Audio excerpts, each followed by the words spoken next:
അസ്സലാമു അലൈക്കും വറഹ്മത്തുള്ളാഹി വബറകാതുഹു. അൽഹംദുലില്ലാഹി റബ്ബിൽ ആലമീൻ. വസ്സലാത്തു വസ്സലാമു അലാ അഷ്റഫിൽ മുർസലീൻ വഅലാ ആലിഹി വസഹ്ബിഹി അജ്മഈൻ. അമ്മാ ബഅദ്. വമാ തൗഫീഖി ഇല്ലാ ബില്ലാഹി അലൈഹി തവക്കൽതു വഇലൈഹി ഉനീബ്.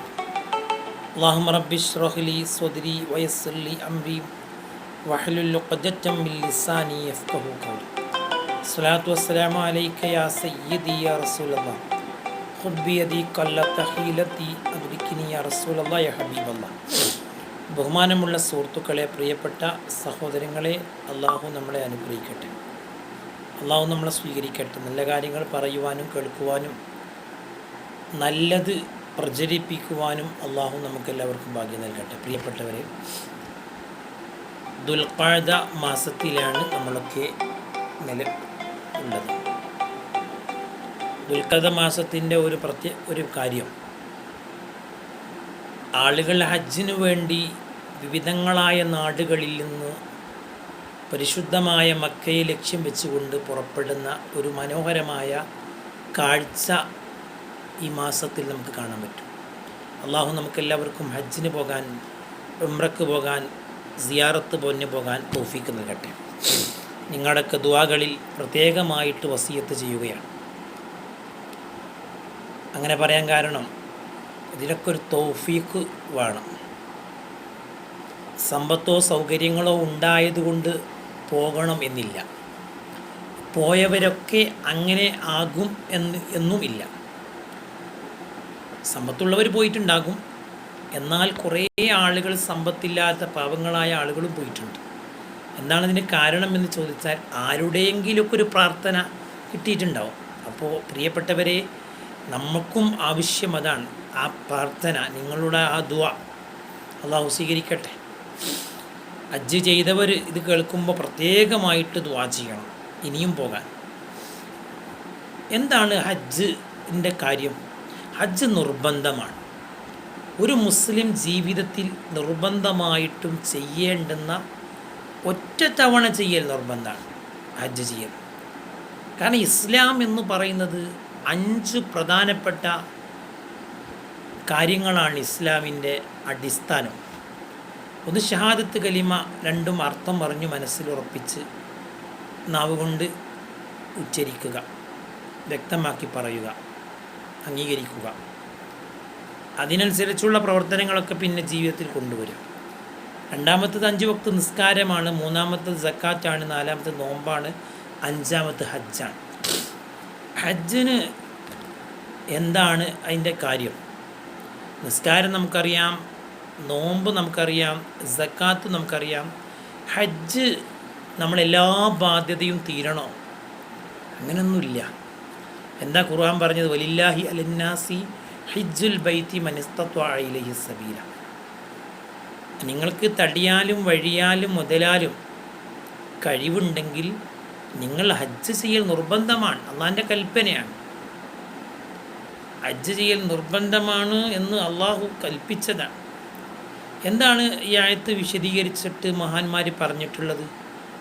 മുഫസ്സിറുകൾ രേഖപ്പെടുത്തിയിട്ടുള്ള എന്താണ്? ബി വുജ്ദാനി സാദി വറഹില ഫാളിലൻ അൻ ദൈനിൻ വ മുഇനിൻ മൻ യമൂനുഹു ദഹാബൻ വ ഇയാബ. അവനിക്ക് ഈ ഇത്രയും ദിവസങ്ങൾ, അവൻ എത്ര ദിവസങ്ങളാണോ മക്കയിലും അവൻ്റെ യാത്രയിലും അവനിക്ക് വേണ്ടി വരുന്നതെങ്കിൽ അത്രയും ദിവസം കഴിക്കാനുള്ള ഭക്ഷണം, വസ്ത്രം, യാത്ര ചെയ്യാനുള്ള സമ്പത്ത്, മറ്റുള്ള ആവശ്യമായ കാര്യങ്ങൾ, സൗകര്യങ്ങൾ, വാഹനം, അതുപോലെ മാത്രമല്ല അവൻ ചെലവ് കൊടുക്കൽ നിർബന്ധമായിട്ടുള്ള ആളുകളുടെ, അവൻ പോയി വരുന്നത് വരെയുള്ള കാലയളവിലുള്ള അവർക്കുള്ള ചിലവും. ഇതിങ്ങനെ ചിന്തിച്ചാൽ വളരെ കുറഞ്ഞ ആളുകൾ മാത്രമേ ഹജ്ജിൻ്റെ നിർബന്ധ ബാധ്യതയിൽ നിന്ന് ഒഴിവാകുന്നുള്ളൂ.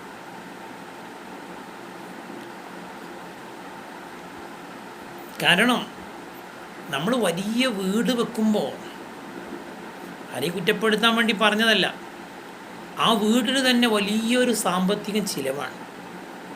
അവിടങ്ങളിലൊക്കെ മഹാന്മാർ പറഞ്ഞിട്ടുള്ള എന്താ വെച്ചാൽ, ആ വീടിന് എത്ര അനാവശ്യമായിട്ട് അവിടെ വന്നിട്ടുണ്ടോ, അത്യാവശ്യം ഒരു മനുഷ്യനിക്ക് താമസിക്കാൻ വീട് വേണം. പക്ഷേ ഇത് അനാവശ്യമായി അത്യാവശ്യവും കഴിഞ്ഞിട്ട് ആവശ്യവും കഴിഞ്ഞ് അതിൻ്റെ അപ്പുറത്താണ് അനാവശ്യമായിട്ട് കുറേ ഏരിയകൾ സൃഷ്ടിച്ചുകൊണ്ട് വീടുണ്ടാക്കുക. എന്നിട്ട് അതിനെ നിലനിർത്തി മുന്നോട്ട് കൊണ്ടുപോകാൻ സാധിക്കാതെ വരിക. അപ്പോൾ ആ മനുഷ്യനിക്ക് ഒന്നിനും പിന്നെ കാശുണ്ടാവില്ല. അങ്ങനത്തെവരെന്ത് ചെയ്യണം ചോദിച്ചാൽ ഹജ്ജ് നിർബന്ധമായിട്ടും ചെയ്യണം എന്നാണ്. അലി റളിയല്ലാഹു അൻഹു പറയുന്ന ഒരു ഉദ്ധരണിയുണ്ട്, മൻ മലക സാദൻ വറാഹിലത്തൻ തബ്ലുഗു ഇലാ ബൈത്തില്ലാഹി വലം യഹുജ്ജ ഫല അലൈഹി അൻ യമൂത യഹൂദിയൻ ഔ നസ്റാനിയ. അവനിക്ക് ഭക്ഷണം, മറ്റു യാത്രാ സൗകര്യങ്ങൾ എല്ലാം എത്തി, കഅബത്തേക്ക് പോകാൻ, മക്കയിലേക്ക് പോകാൻ, ഹജ്ജിന് പോകാനുള്ള എല്ലാ സൗകര്യങ്ങളും ഒത്തിണങ്ങിയിട്ട് ഹജ്ജിന് പോയിട്ടില്ലെങ്കിൽ ആ മനുഷ്യൻ യഹൂദിയായിട്ടോ നസ്രാനിയായിട്ടോ മരണപ്പെട്ടു പോകും. എന്താ കാരണം? മുസ്ലിമാണ് പേര്, പക്ഷേ അവനിക്ക് കലിമ ചെല്ലാൻ കിട്ടൂല, മുസ്ലിമായിട്ട് മരിക്കാൻ കഴിയൂല. അള്ളാഹു നമ്മളെ കാത്തിരക്ഷിക്കട്ടെ. എന്താ ഉമർ റളിയല്ലാഹു അൻഹു പറഞ്ഞത്? ലഖദ് ഹമംതു അൻ ഉബ്അസ റിജാലൻ ഇലാ ആദിൽ അംസാർ. ഞാൻ ഈ പട്ടണത്തിലൂടെ ഒക്കെ കാര്യങ്ങൾ അന്വേഷിക്കാൻ വേണ്ടി ഞാൻ കുറച്ച് ആളുകളെ നിയോഗിക്കാൻ ഉദ്ദേശിച്ചിട്ടുണ്ട്. ഫയൻദുറു കുല്ലമല്ലഹു ജിദത്തു വലം യഹുജ്ജ. ആർക്കൊക്കെയാണോ ഹജ്ജ് ചെയ്യാൻ സമ്പത്ത് സൗകര്യങ്ങളുള്ളതെന്ന് അവർ നോക്കും, അവരന്വേഷിക്കും. എന്നിട്ട് ഫയദ്രിബു അലൈഹിമുൽ ജിസിയ, അവർക്ക് ഞാൻ വലിയ ടാക്സ് ഞാൻ അവരെ മേൽ ചുമത്തും. മാഹും ബി മുസ്ലിമീൻ, അവർ മുസ്ലിങ്ങളല്ല. സമ്പത്തും സൗകര്യം ഉണ്ടായിട്ട് ഹജ്ജ് ചെയ്യാത്തവരെ അവർക്ക് നികുതി കൊടുത്തിട്ട്, ടാക്സ് കൊടുത്തിട്ട് അവർക്ക് ഞാൻ ശിക്ഷ കൊടുക്കും. സയ്യിദ് ബിൻ ജുബൈർ റളിയല്ലാഹു അൻഹു പറഞ്ഞത് മഹാനായ സൈനുദ്ദീൻ മഖ്ദൂം രേഖപ്പെടുത്തുന്നുണ്ട്. മാ തലി ജാറുൻ മൂസിർ, ഒരു മുതലാളിയായ എൻ്റെ ഒരു അയൽവാസി മരണപ്പെട്ടു, പക്ഷേ ലൈം യഹുജ്ജ, ഹജ്ജ് ചെയ്യാത്ത ആളാണ്. ഫലം മുസല്ലിയാലി, ഞാൻ അവനെ നിസ്കരിച്ചില്ല എന്നാണ്. ഹജ്ജ് സൗകര്യം സമ്പത്തും ഉണ്ടായിട്ട് ഹജ്ജ് ചെയ്യാത്ത ഒരാൾ, എൻ്റെ അയൽപക്കത്ത് ഒരാൾ മരണപ്പെട്ടപ്പോൾ അയാളെ പേര് ഞാൻ നിസ്കരിക്കാൻ പോയില്ല. കാരണം അയാൾ ഹജ്ജ് ചെയ്യാത്ത ആളാണ്, അയാളുടെ ഈമാൻ പൂർണ്ണമല്ല, ആൾക്ക് ഹജ്ജ് ചെയ്യാൻ പോയിട്ടില്ലല്ലോ വരും. മാത്രമല്ല ഗസാലി ഇമാം പറയുന്നുണ്ട്, മനിസ്തത്വ, ഒരാൾക്ക് ഹജ്ജ് ചെയ്യാൻ കഴിഞ്ഞു, ഫഅഖറ, അയാൾ പിന്തിച്ചു, ഹത്താ അഫ്ലസ, അയാളൊരു തൊലഞ്ഞവനാകുന്നത് വരെ, പാപ്പരാകുന്നവരെ ഇങ്ങനെ കാത്തിരുന്നു. ഒരു കാലത്ത് നല്ല സമ്പത്തും സൗകര്യമൊക്കെ ഉണ്ടായിരുന്നു, പോയില്ല. പിന്നെ പോകണമെന്ന് വിചാരിച്ചപ്പോൾ സമ്പത്തില്ലായിരുന്നു. അങ്ങനത്തെ അയാൾ എന്ത് ചെയ്യണം? ലസിമവു കസ്ബ മുഅനതിഹി, ഹജ്ജിന് പോകാനുള്ള ചിലവ് അവൻ ജോലി ചെയ്തുണ്ടാക്കണം, നിർബന്ധമാണ്. അല്ലെങ്കിൽ സുആലിഹ മിൻ സകാത്തിൻ ഔ സദഖത്തിൻ ലിഹുജ, ഹജ്ജ് ചെയ്യാൻ വേണ്ടിയിട്ട് അവൻ സകാത്തും സദക്കയും യാചിക്കണം. വ ഇല്ലാ മാ തഅസിയ, അങ്ങനെയല്ലെങ്കിൽ അവൻ കുറ്റക്കാരനായിട്ട് മരണപ്പെട്ടു പോകുന്നു എന്നാണ് ഗസാലിമ പറഞ്ഞത്. എന്താണതിൻ്റെ ഗൗരവം? അഥവാ നല്ല കാലത്ത് സമ്പത്തുണ്ടായി, അന്ന് പോയില്ല, പിന്നെ പോകണമെന്ന് ആഗ്രഹിച്ചപ്പോൾ സമ്പത്തും ഇല്ല. അപ്പോൾ സമ്പത്ത് ഇല്ലാത്തതിന് ആ സമ്പത്ത് അധ്വാനിച്ചുണ്ടാക്കണം. ചിലപ്പോൾ അധ്വാനിക്കാനുള്ള ശാരീരിക ഇല്ലെങ്കിലോ, അപ്പോൾ എന്ത് ചെയ്യണം? അപ്പോൾ ആ മനുഷ്യൻ എന്ത് ചെയ്യണം? സ്വതക്കയോ സക്കാത്തൊക്കെ കൊടുക്കണം, എന്നിട്ട് ഹജ്ജിന് പോകണം. സ്വതക്കയോ സക്കാത്തൊക്കെ അന്വേഷിക്കണം, ആരാണ് സക്കാത്ത് കൊടുക്കാനുള്ളതെന്ന് അന്വേഷിക്കണം. കാരണം അയാൾ ചെയ്തത് വലിയ കുറ്റമാണ്. അതുകൊണ്ട് വളരെ ഗൗരവമായിട്ട് ആലോചിക്കേണ്ടതാണ്. നമ്മുടെ നാടുകളിലൊക്കെ ആളുകൾ എന്ത് വിചാരിക്കും? പല കാര്യങ്ങൾ പറഞ്ഞിട്ട് ഹജ്ജ് വൈകിപ്പിക്കുന്നവരുണ്ട്. മക്കളെ കല്യാണം, മക്കളെ വിദ്യാഭ്യാസം, ഇങ്ങനെ ഓരോ കാര്യങ്ങൾ, മക്കളെ കല്യാണം, ഇങ്ങനെ പലതും പറയുന്ന ആളുകളുണ്ട്. യഥാർത്ഥത്തിൽ അതൊന്നും ഒരു ബാധ്യത അല്ല. ഇസ്ലാമിൽ ഒരാളെ വിവാഹം കഴിക്കാൻ, മകളെ കെട്ടിക്കാൻ ഒരു ചിലവുമില്ല. എന്താ മഹർ ആരെ കൊടുക്കേണ്ടത്? ഭർത്താവല്ലേ കൊടുക്കേണ്ടത്. വിവാഹം കഴിയുമ്പോൾ അവൻ്റെ ഭാര്യയായി നമ്മളെ മകൾ. അപ്പോൾ അവൾക്കുള്ള വസ്ത്രവും ഭക്ഷണം കൊടുക്കേണ്ടത് ആരാണ്? ഭർത്താവിൻ്റെ ബാധ്യതയല്ലേ. പിന്നെന്താണ് പിതാവ് ആ കാര്യത്തിൽ ടെൻഷനാകുന്നത്? നമ്മൾ നാടിൻ്റെ ഒരു സാഹചര്യം എന്ന നിലക്ക് നമ്മളെ മകൾ വിവാഹം കഴിക്കപ്പെടുമ്പോൾ, അവർ വിവാഹിതയാകുമ്പോൾ നമ്മളെ സന്തോഷത്തിലൊരു സ്വർണം കൊടുക്കുന്നൊരു ചുറ്റുപാടൊരു പതിവ് നമ്മളെ നാട്ടിലുണ്ട്. തെറ്റൊന്നുമല്ല, അത് നല്ല കാര്യം തന്നെയാണ്, അതിനൊന്നും കുറ്റപ്പെടുത്തുന്നില്ല. പക്ഷേ അത് ഹജ്ജ് വൈകിപ്പിക്കാനുള്ള ഒരു കാരണമാക്കരുത്. അതിൻ്റെ പേരിൽ ഹജ്ജിനെ വൈകിപ്പിക്കാൻ പാടില്ല. അതൊരു ദീനിൻ്റെ അത്യാവശ്യ കാര്യമല്ല.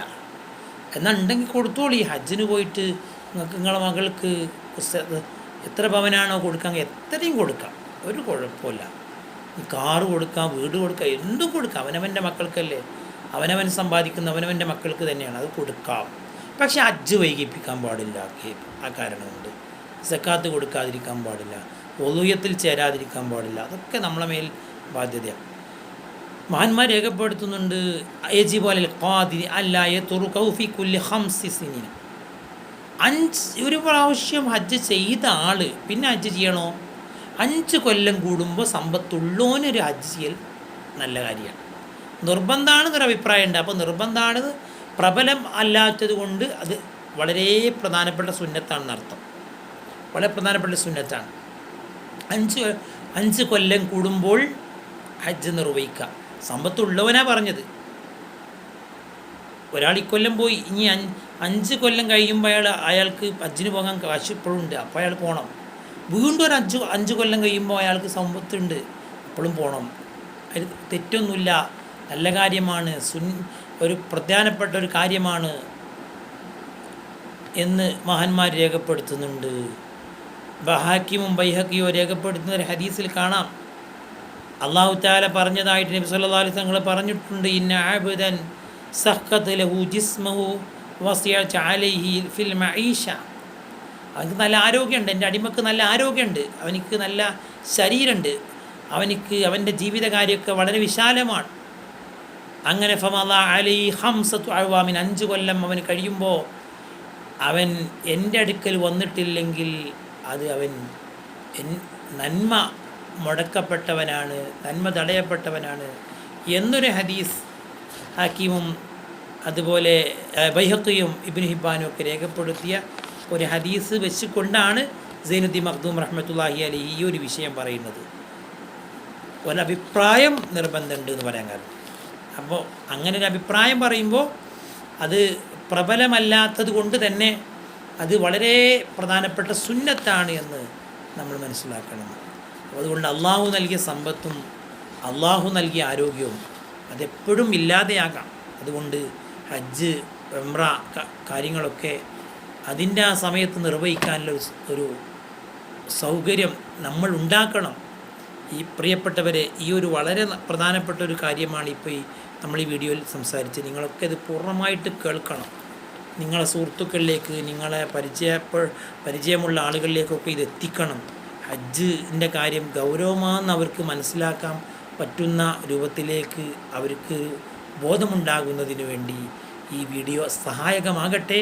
ഒരുപാട് ആളുകൾക്ക് നന്മ വരട്ടെ, ഒരുപാട് ആളുകൾക്ക് നന്നായി ചിന്തിക്കാനുള്ളൊരു അവസരമാകട്ടെ എന്ന് വിചാരിച്ചുകൊണ്ടാണ് ഈ വീഡിയോ അപ്ലോഡ് ചെയ്യുന്നത്. അത് നിങ്ങളൊക്കെ ദുആ ചെയ്യണം, നിങ്ങളൊക്കെ പ്രത്യേകം ദുആ ചെയ്യണം. സല്ലല്ലാഹു അലാ മുഹമ്മദ് അല്ലാഹുമ്മ സ്വല്ലി അലാ മുഹമ്മദി യാ റബ്ബി സ്വല്ലി അലൈഹി വസല്ലം. അല്ലാഹു നമുക്ക് എല്ലാവർക്കും നല്ല സമയത്ത് തന്നെ ഹജ്ജും ഉംറയും പുണ്യ സിയാറത്തൊക്കെ നിർവഹിക്കാനുള്ള തൗഫീക്ക് നൽകട്ടെ. ചെയ്തവർക്ക് വീണ്ടും വീണ്ടും ചെയ്യാനുള്ള തൗഫീക്ക് നൽകട്ടെ. ചെയ്തതൊക്കെ അല്ലാഹു സ്വീകരിക്കട്ടെ. ഹജ്ജിന് പോയവരുടെ അമലുകളൊക്കെ അല്ലാഹു കബൂൽ ചെയ്യട്ടെ. അസ്സലാമു അലൈക്കും വറഹ്മത്തുള്ളാഹി വബറകാതുഹു.